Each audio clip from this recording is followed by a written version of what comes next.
I should have known something was wrong when my husband stopped making eye contact 3 days before Christmas. But I was so busy trying to make our first holiday in our new house perfect that I didn't see it coming. I had no idea that in 72 hours, my mother-in-law would be standing in my kitchen, suitcase in hand, announcing she'd be staying through New Year's. And I definitely didn't know that by Christmas morning, I'd be locked in my own bathroom crying into a towel while she served my family breakfast in my dining room. Let me back up because you need to understand how much this Christmas meant to me. My husband Jake and I had been married for 3 years, and every single holiday had been spent at his mother Patricia's house. Every Thanksgiving, every Easter, every Christmas. And Patricia ran those holidays like a military operation. Everything had to be her way. Her recipes, her decorations, her schedule. I wasn't allowed to bring dishes because they wouldn't match the theme. I couldn't help cook because too many hands in the kitchen. I was essentially a guest in someone else's celebration of my own marriage.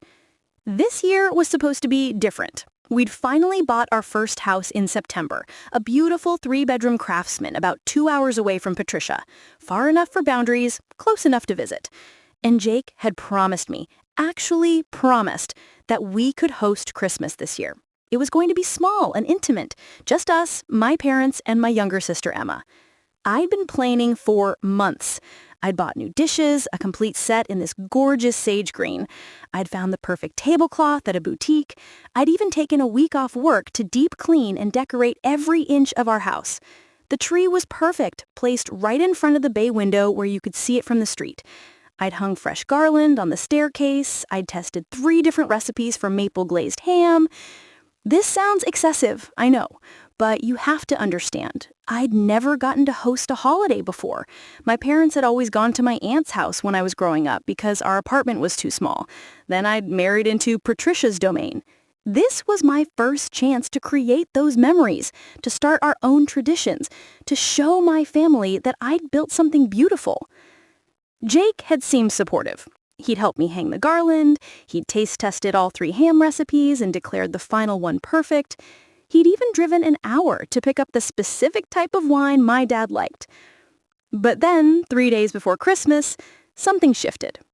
It was Tuesday evening. I was in the kitchen making a practice run of my mother's sweet potato casserole recipe because I wanted to make sure I had it right.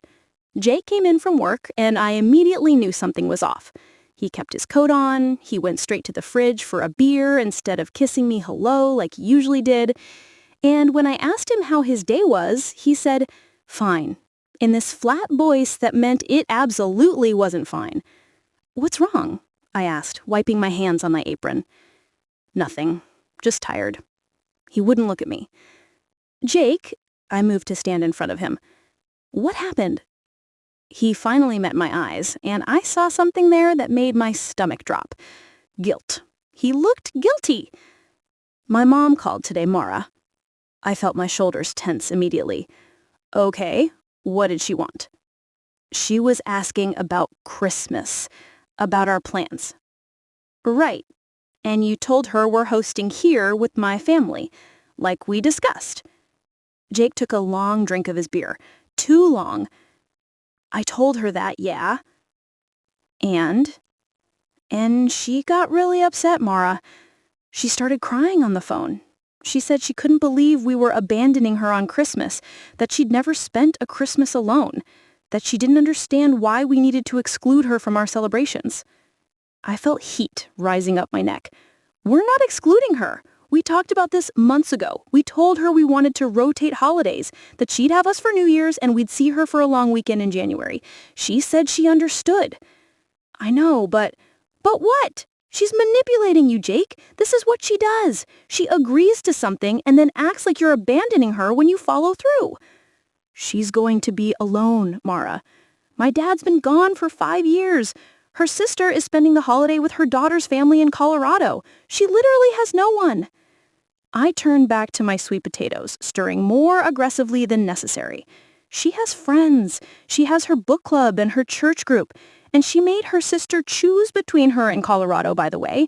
Karen invited her to come along, and Patricia said it was too far and too chaotic with Karen's grandkids. "How do you know that?" "Because Karen told me at your dad's memorial service. She was crying about how Patricia keeps pushing everyone away and then complaining that she's alone. Jake was quiet for a long moment. I could feel him watching me, could feel the conversation we were about to have hanging in the air between us. "What if she came here?" he finally said. "Just for Christmas Day. She could drive up in the morning and leave that evening."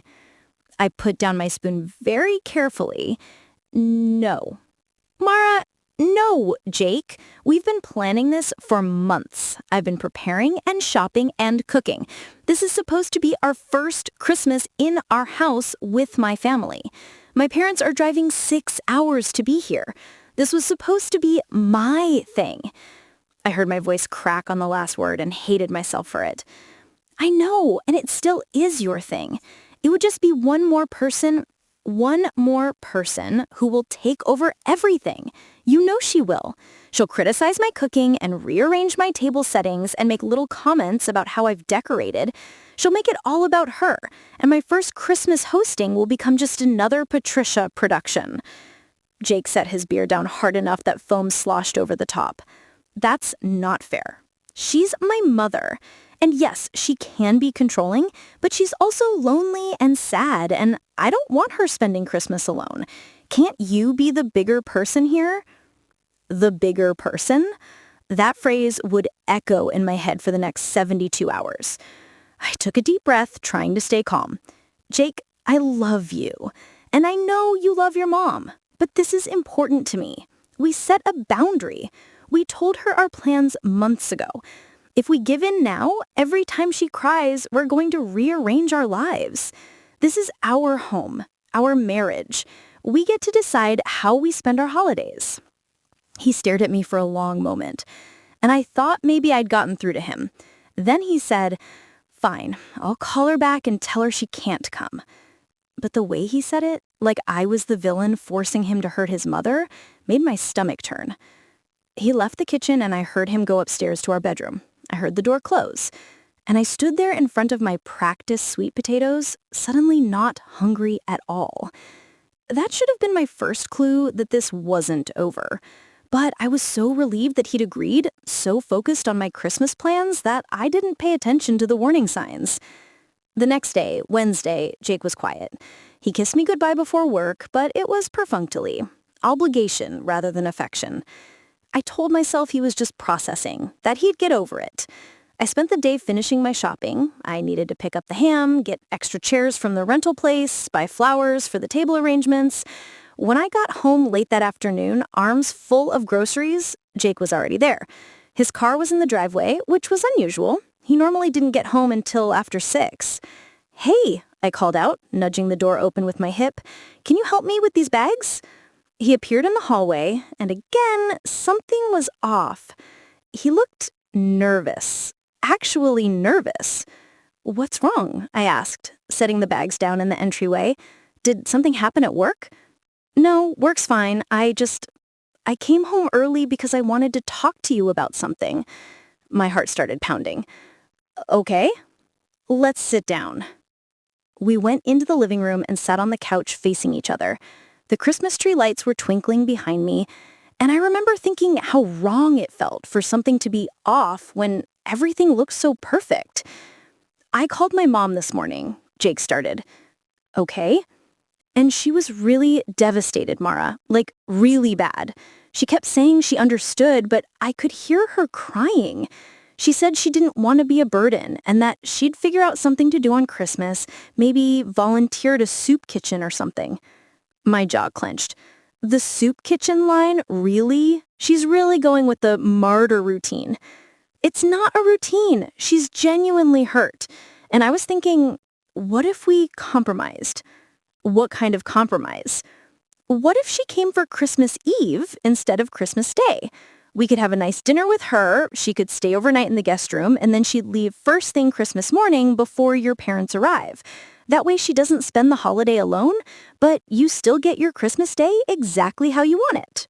I stared at him. "You've already invited her, haven't you?" "No, I wanted to talk to you first." "Jake, tell me the truth. Did you already tell her she could come?" His face answered before his mouth did. I told her we were discussing it and that I'd call her back tonight. Which means she's already packing. She thinks she's coming because you wouldn't have said you were discussing it unless you'd already decided. That's not true. Yes, it is. This is exactly what you do. You tell me we're making a decision together, but you've already halfway made it. You give her hope, and then I'm the bad guy if I say no. Jake ran his hands through his hair, frustrated. Why are you being so rigid about this? It's one night, Christmas Eve. You don't even have plans for Christmas Eve. I do have plans. My plans were for us to have a quiet evening together, watch a movie, drink hot chocolate, maybe drive around looking at lights. Our first Christmas Eve in our house, just the two of us. We can still do that. We'd just have dinner with my mom first. And she'd criticize my cooking and make comments about the house and find ways to remind me that I'm not doing Christmas the right way. Jake, please don't do this. He was quiet for a long moment, and I thought maybe I'd gotten through to him. Then he said, very quietly, "She's already planning to come." The room went cold. What? She called me at lunch. She'd already looked up the drive time and figured out when she'd need to leave.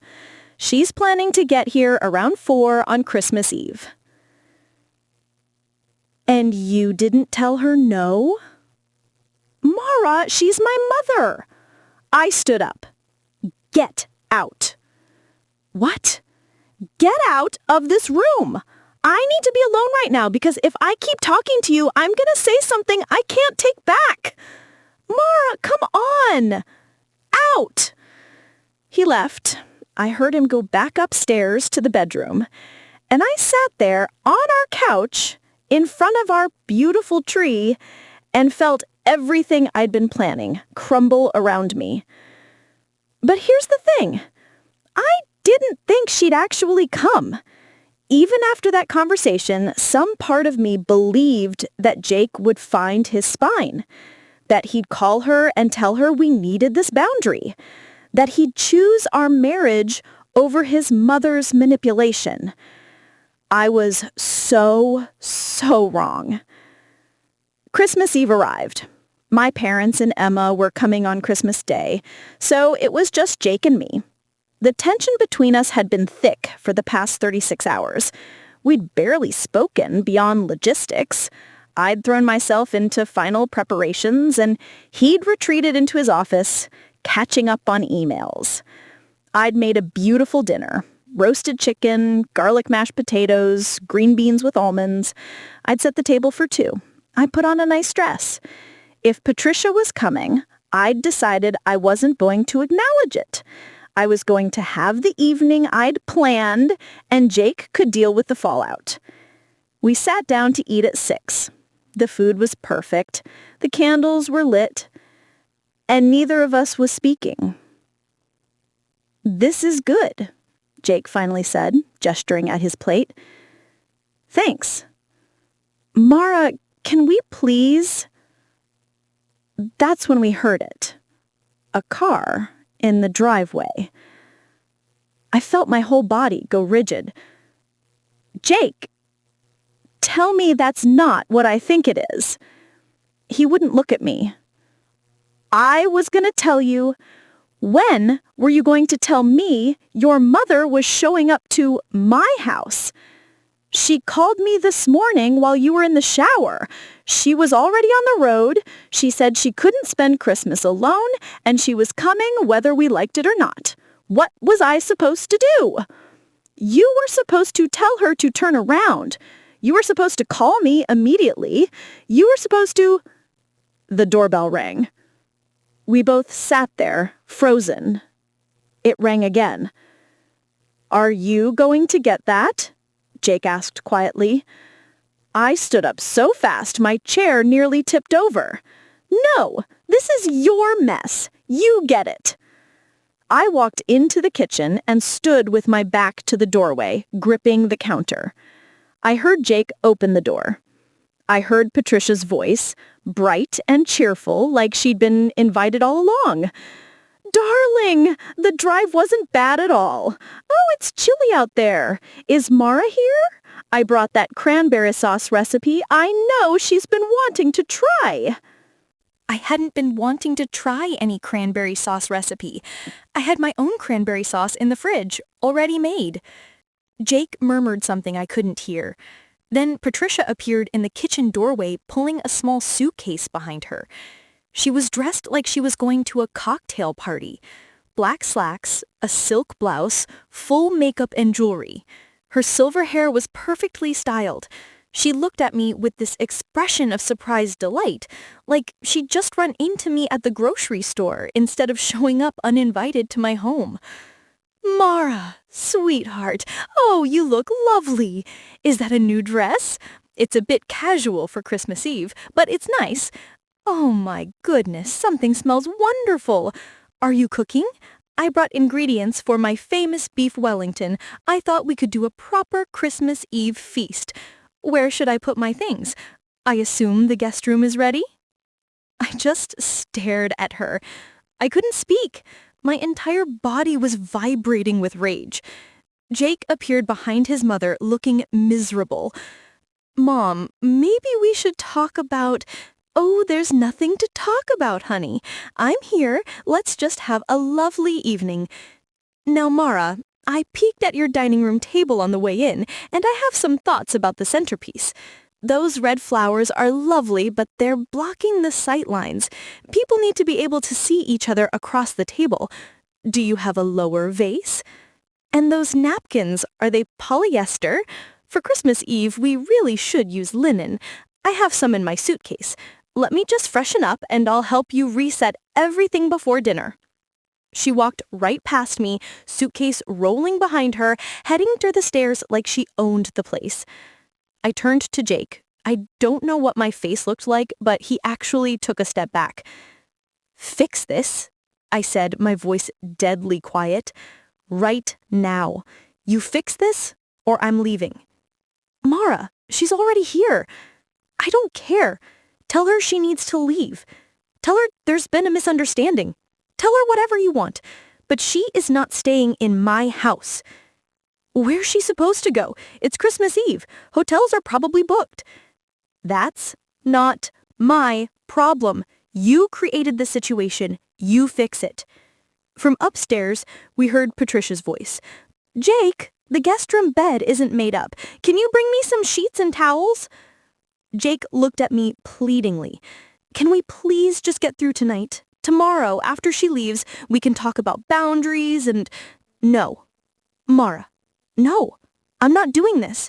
I'm not spending Christmas Eve pretending this is okay. I'm not letting her take over my house and criticize my decorations and make me feel like a guest in my own home. I'm done." I walked past him, grabbed my coat from the entryway closet, and headed for the door. "Where are you going?" Jake called after me. "Out, and I'm not coming back until she's gone." I slammed the door behind me and got in my car. My hands were shaking so badly I could barely get the key in the ignition. I ended up driving to a 24-hour diner about 20 minutes away and sitting in a corner booth drinking terrible coffee and trying not to cry. I called Emma. She answered on the second ring, and the moment I heard her voice, I lost it. I told her everything. About Patricia showing up, about Jake's betrayal, about how my perfect Christmas was ruined before it even started. "Come home," Emma said immediately. "Come back to Mom and Dad's house. Spend Christmas with us." "I can't. All the food is at the house. My parents are already on their way there tomorrow. And if I leave, Patricia wins. She gets exactly what she wants. Jake all to herself and me out of the picture. So what are you going to do?" "I don't know. I can't go back there tonight. I can't look at her. If I do, I'm going to say something horrible." "Where are you going to sleep?" I hadn't thought that far ahead. "Maybe I'll get a hotel room." "On Christmas Eve, Mara, everything's going to be booked or insanely expensive." She was right. I checked my phone. The nearest hotel with availability was 45 minutes away and wanted $300 for the night. I sat in that diner until almost midnight. Jake called 6 times. I didn't answer. Patricia called once, which made my skin crawl. I didn't answer that either. Finally, I drove home.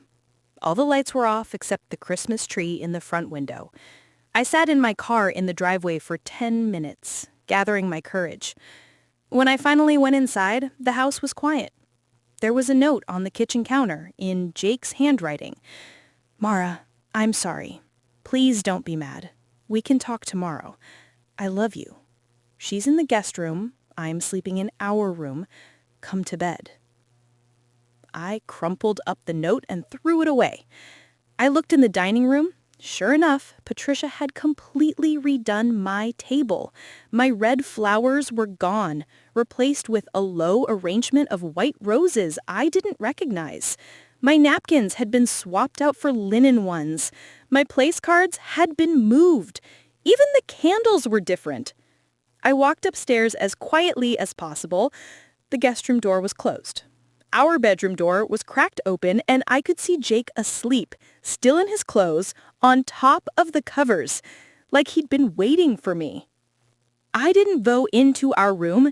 Instead, I went to the office down the hall, closed the door, and locked it. I pulled out the sofa bed we kept in there and tried to sleep. I didn't sleep. I spent Christmas Eve locked in my home office, listening to the house settle around me, mourning the holiday I'd planned.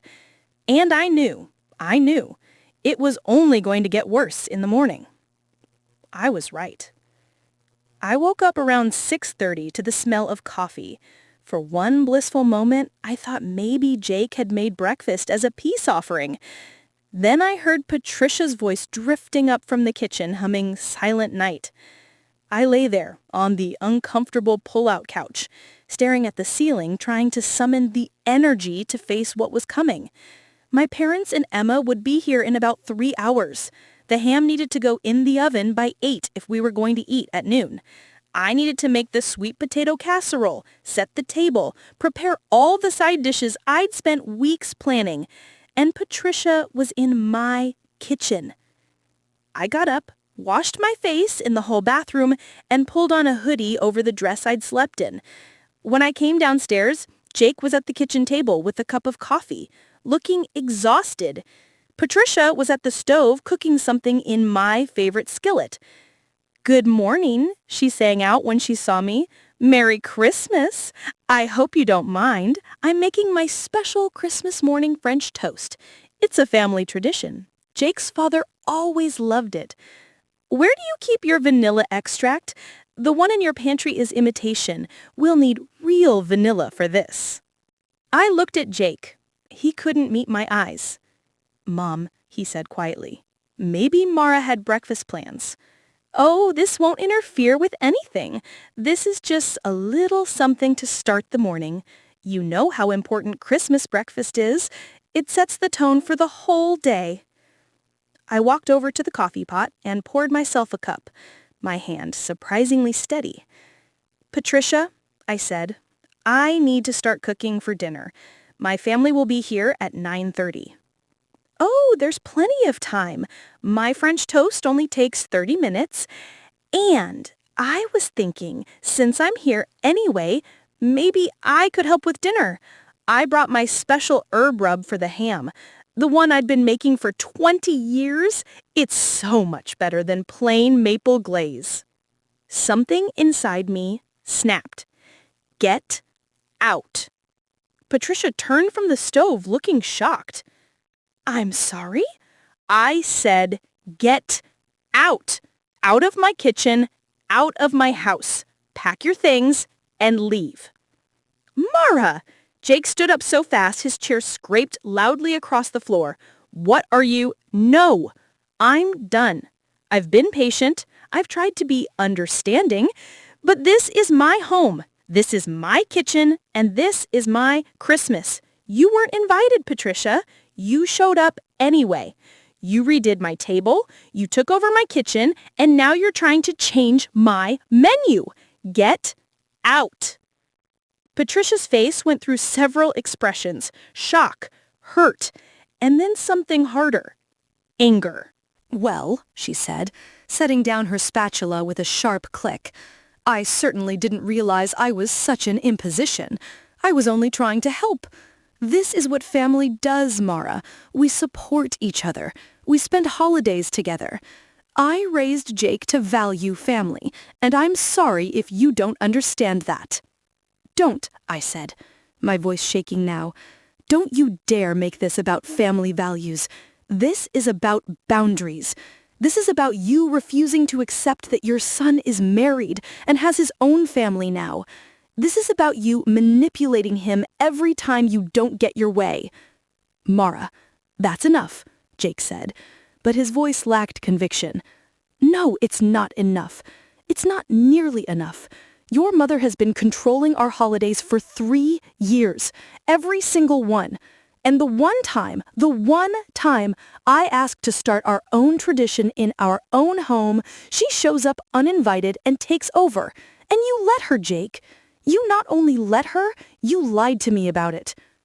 Patricia was gathering her things now, snatching up her purse from the counter.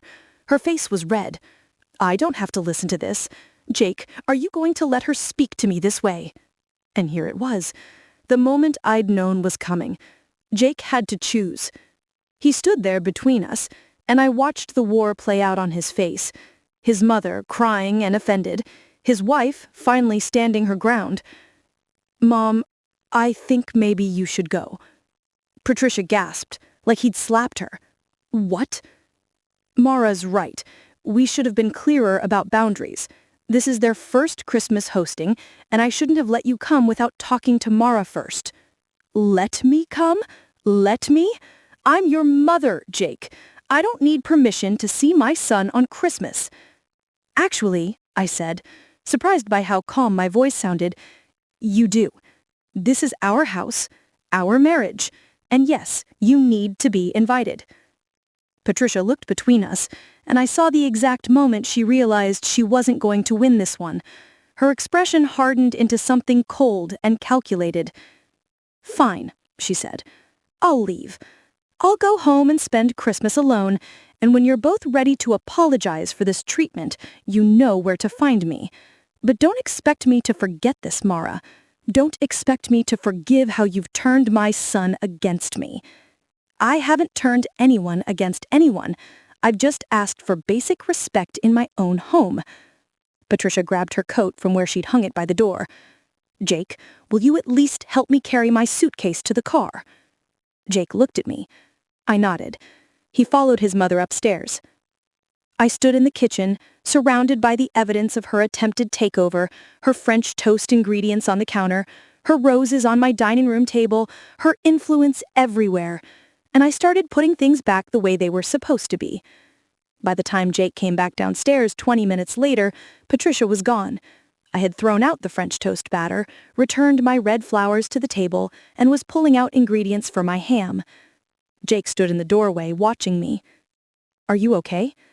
"No, but I will be." She was really upset. She cried the whole time I was loading her car. "I'm sure she did." "Mara, she's my mother. I know she overstepped, but nothing, Jake. She didn't just overstep. She crashed through every boundary we tried to set, and you helped her. You lied to me about it. You let her come here even though you knew how much this Christmas meant to me. You chose her manipulation over our marriage." He flinched. "That's not fair. Isn't it? Tell me the truth. Did you ever actually tell her she couldn't come for Christmas? Or did you just hope I'd give in?" The silence was my answer. "That's what I thought," I said. I turned back to my ham, rubbing it with maple glaze. "My family will be here in 2 hours. You need to decide if you're going to be present for this, actually present, or if you're going to spend the day sulking because your wife finally stood up to your mother. I'm not sulking. Then help me cook. Set the table. Do something useful instead of standing there making me feel guilty for refusing to be walked all over." He started to say something, then stopped. Then he moved to the cabinet and pulled out the good plates. We worked in silence, moving around each other in the kitchen we'd painted together back in October, before everything got complicated. My family arrived right on time. Mom came in with her famous pecan pie. Dad had a bottle of wine and a bouquet of flowers for me. Emma practically tackled me with a hug. "Are you okay?" she whispered in my ear. "Did she leave?" "She's gone," I whispered back. "I'll tell you everything later." The day wasn't perfect. How could it be? Jake was quiet through most of dinner, giving one-word answers when my dad asked him about work. I could see my mom noticing the tension, her eyes moving between us with concern. But the food was perfect. The table was beautiful, my table with my decorations and my flowers. And when we all held hands to say grace, my dad leading us in the prayer he'd said every Christmas of my childhood, I felt something settle in my chest. This was my Christmas. I'd fought for it. I'd won it. After dinner, while we were having pie in the living room, Jake's phone buzzed. He looked at it and his face went pale. "What is it?" I asked. "It's my mom. She sent about 15 text messages." "What does she want?" He scrolled through them, and I watched his expression shift from concern to frustration. She's telling everyone that we kicked her out on Christmas.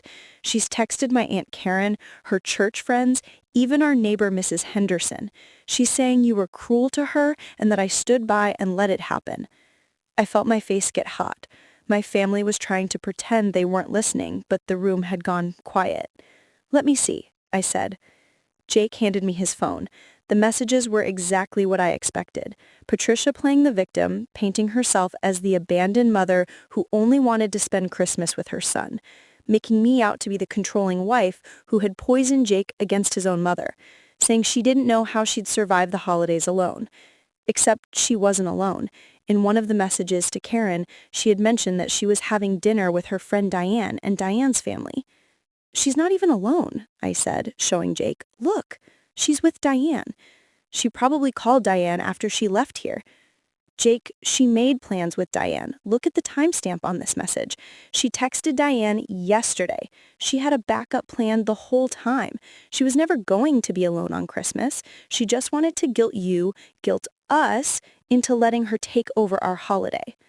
He stared at the phone, and I watched realization dawn on his face. "She manipulated me," he said quietly. "Yes. She made me think she'd be alone when she'd already made other plans. Yes. And I believed her? I ruined your Christmas because I believed her?" I didn't say anything. What was there to say? Emma, bless her, broke the tension. "Well, the important thing is that we're all here now. And Mara, this ham is literally the best thing I've ever eaten. You have to give me the recipe." The conversation slowly resumed. But Jake sat there with his phone, scrolling through his mother's messages, really seeing the pattern for the first time.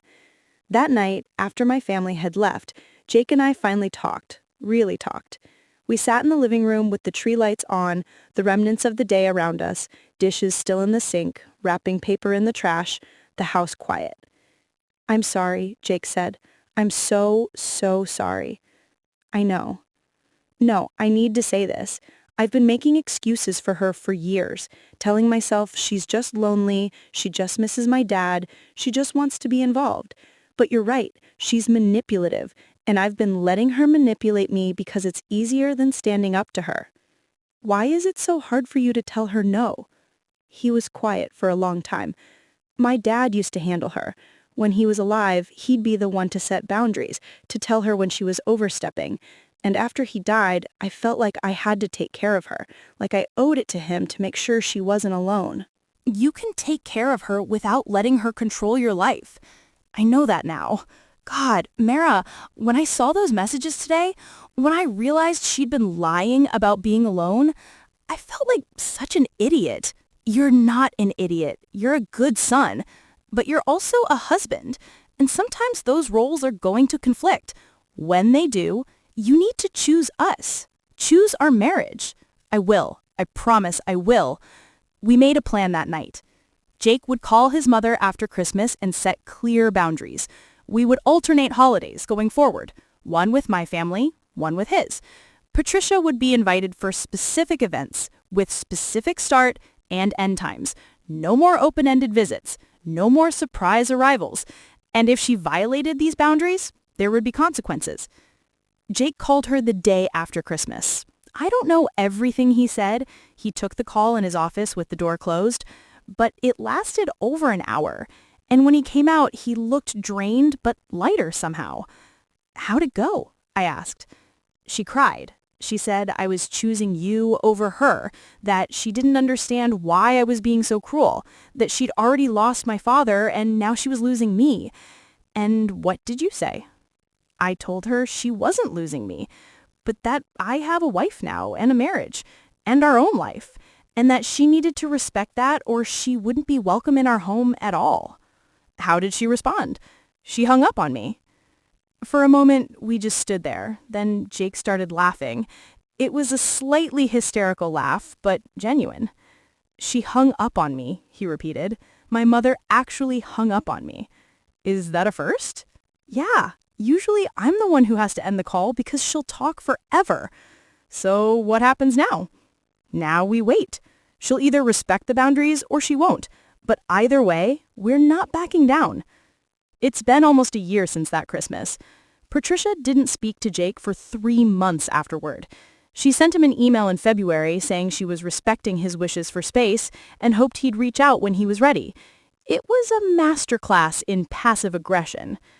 Jake sent her flowers for her birthday in March. She sent a grief thank you note. We invited her for Easter with specific conditions. She'd arrive at 11, we'd have lunch at noon, and she'd leave by 3. She agreed, showed up on time, and actually left when she was supposed to. She made exactly 3 critical comments the whole day, which felt like progress. My mom, who heard the whole story, said something that stuck with me. She said, "Sometimes loving someone means disappointing them. You disappointed Patricia by setting boundaries, and that was hard. But you saved your marriage, and that's what matters." She was right. This Christmas, we're doing things differently. We're spending Christmas Eve with my family at their house.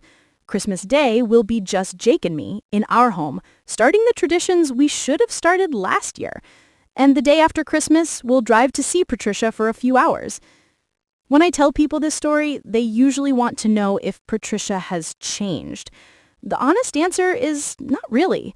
She's still manipulative, she still tries to guilt Jake, she still makes little comments about my cooking or decorating or how I'm not doing things the right way.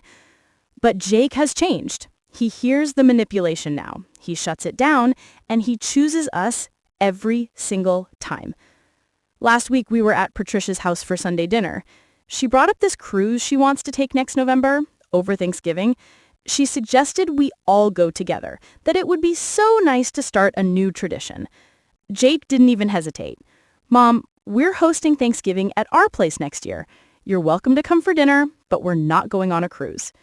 Patricia's face did that thing where it flickers between hurt and anger.